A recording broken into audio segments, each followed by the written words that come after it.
Hey guys, this is WhytManga here with a new video, and then in this video I'm going to be teaching you guys how to color skin. As you can see, we're using drawings that I created in previous tutorials. This is from the video where I was comparing G pens and microns. You can check them out. This is also the tutorial of drawing a character in the side view. I'll leave links to those videos. They will be in the video cards at the top right corner of the video.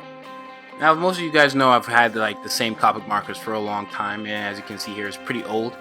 But I just recently went out and got a new batch, basically a new set of Copic markers. And this says the Copic Sketch A72, but these are the sketch markers. They last longer than the previous one. Those were just the Ciao markers. And I got myself a Copic Sketch like for skin tones, and this is what would help a lot of you guys who are having trouble figuring out what colors to use for skin. Now, the truth is, all characters have like different color of skin to some degree. I mean, what if your character was an alien and it was all blue? You know, coloring skin, it depends on the character itself. But you guys are looking at, you know, for the most part, I feel like most of you guys are looking for like that base color that you see most of the time, especially in shonen comics. So I'm gonna help you guys in that. You're gonna learn today. Now, basically, before when I get like new set of Copic markers, I always try to break them down so I know what colors they are, and I test them out on the regular paper just to see how it works. And I kind of put them in some kind of scale so I know which to use anytime I feel like using them. Just testing them out, I know what colors to use before I even start coloring anything. So here I have it panned out. It gets really complicated because like I'm the only one who can really read this. But basic gist is a safe bet, a safe way to go will be to go with the E11 for the skin tone for, you know, a regular character, a regular, say, Asian or white character. And I'll have a future video where I color specifically darker toned characters or black characters, because I think that's something I'm sure a lot of people also want to see and know exactly which marker I use. So here I'm picking from the skin tone, and I'm going to use the E11. And I'm going to show you certain ways that I use it. But also, if I wanted to go like a darker shade, say I want to show like a really harsh shadow on the character, I'll probably go with the E13. And that was all on the paper that I just had. But it's long story short, that's all you need to know. Just trying to make it really easy for you guys, because there's a lot that goes into coloring characters and things like that. But I'm trying to make this tutorial really easy, straightforward. You don't have to think too much. You're kind of gonna do most of the hard work. But here's something, when you're coloring a character with Copic markers, also we're going to be coloring in my style for the most part, but hopefully you guys can take that, adapt it into your own styles and see what works best for you. But either way, before coloring the skin or coloring anything, period, I try to figure out where the light source is coming from. So assuming it's coming from the top left, you know, I don't usually do this, but it's just so you guys can see that there are certain places I'm going to leave white. And I'm going to assume that that light is relatively white. Is a relatively white light shining from the upper left. Say it's the sun, which isn't necessarily white, but it's white enough for, you know, Copic markers for the style we're going with. It's gonna work. There's more to it than that, and there's a reason why, you know, white is a safe bet. But assuming the character was close to a really blue light, right? Then those white spaces, the spaces that I will leave white, would actually be blue. But again, I don't want to get too complicated. I'm trying to make this easy, straightforward. Yeah, just overall not make it too complicated, because it can get really complicated if you want to start adding in highlights and things like that. And I feel like those things are separate videos. So stay tuned, make sure you subscribe to the channel, and you will see. Here, you know, I'm just trying to figure out where the light will come from. I mean, I know, but I'm just trying to show you guys. So assuming if I was just drawing normally, sketching and going for a grayscale, just drawing for the manga, I wouldn't have to care about colors unless I wanted to color that page. But it's the same concept of just shading overall, trying to figure out the light source. And once you have that, you know, figure out all the light sources, the highlights and all of that. But here in this video, to be simple, there's going to be one light source. It's going to be relatively white, and we're going to color from there. This is if it was coming from behind, and it will basically be pointless because most of the character's face, most of the parts where we get to see the skin would be all covered in the tone, but there's no fun in that. So we're just going to go with the basic upper, with the light source coming from the upper left. Again, Just so y'all know, this is how I color things. And to make it simple, I'm not using, you know, mixing media with like different other color tools. This is just Copic markers. So I'm gonna take my E11 here, and usually I like to, especially if like the markers are new, I like to make sure we don't have like too much alcohol, some kind of alcohol overflow, and can mess up the drawing. This is all for the most part, you know, it's traditional art, right? So a lot of what you do can be really permanent unless you scan it in and then touch it up digitally. But I don't want to need to do any of that.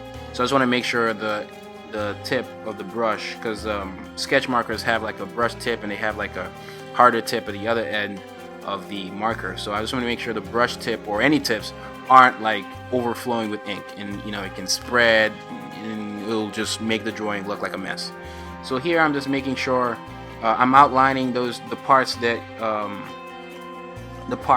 I know I'm not going to color over, and then I'm going to try and color the rest of it.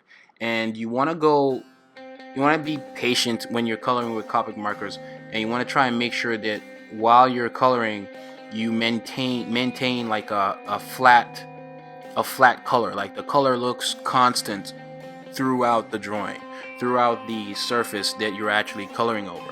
You don't want to color it to a point where, you know, people can see like this brush stroke marks, unless that's what you're actually going for.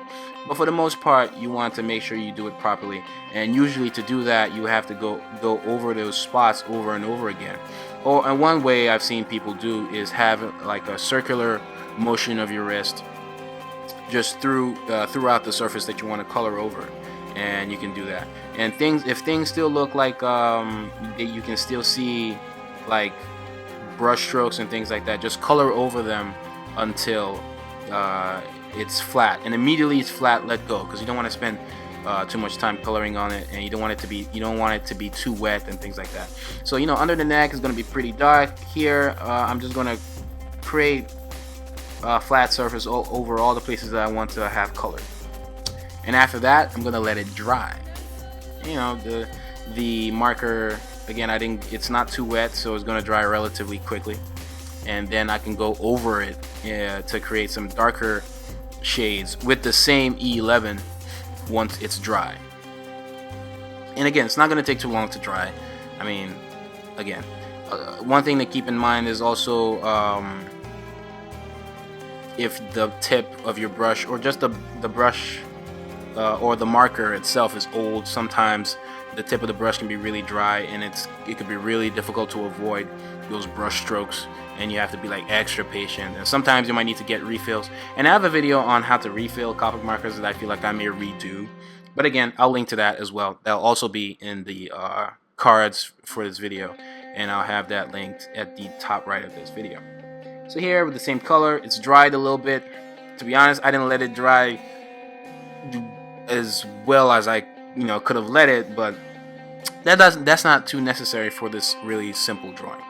We don't need all of that, and it's drying relatively quickly anyways, because I didn't spend too much time laying the alcohol. Copic markers are alcohol based markers, that's why I'm saying alcohol. We're not putting tequila on the paper. Or are we? I don't know what's in these. So, things are relatively flat, as flat as they can be for this tutorial. And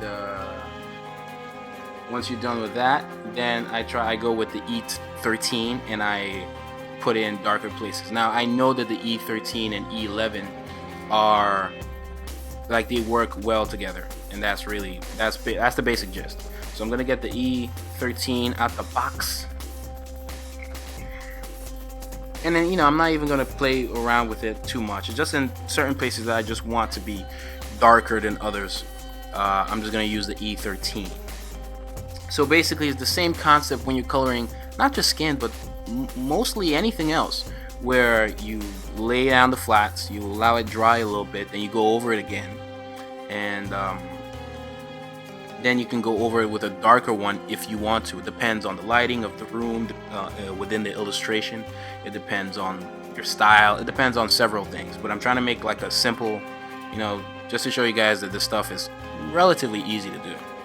So So here I'm just going in the upper lip, where, you know, if the light is coming from the upper left, then the upper lip should be a little darker since the light's coming from above. And that's, you know, for the most part for the skin tutorial, that's really it. That's pretty much it, guys. You can just tamper around, play around with it a whole lot more. I'll have separate videos on like blending Copic markers, shading with Copic markers, where to shade on a face or skin or things like that, or, you know, just body parts and postures and things like that. I think those are separate videos. I just want to make this video really quick, really simple, for those who are just stepping in. I also have videos where I'm coloring eyes and hair and things like that. You can leave comments if you guys want to see specific things. I already have like a long list of videos that I have to get done for you guys, but you guys can keep adding to the list. You can go hit the bell on my channel page so you can get notified each time I make any updates. For now, don't forget to like the video, leave a comment if you have any questions. Don't forget to subscribe so you can get updates on everything that I'm doing. For those who don't know me, I'm the creator of Apple Black. You can read the first 4 chapters of Apple Black free on Saturday AM. Saturday AM is basically like a more diverse Shonen Jump publication, digital publication here in the West. And you can read our latest issue 60, for free in the links in the description. You can also purchase Apple Black Volume 1, the first 9 chapters available. Apple Black Volume 2 is on its way, just 3 chapters left to get out the way, to knock out the bag. And yeah, that's it, guys. I hope you guys enjoyed the video. This is WhytManga, more stuff coming, and I'm outie.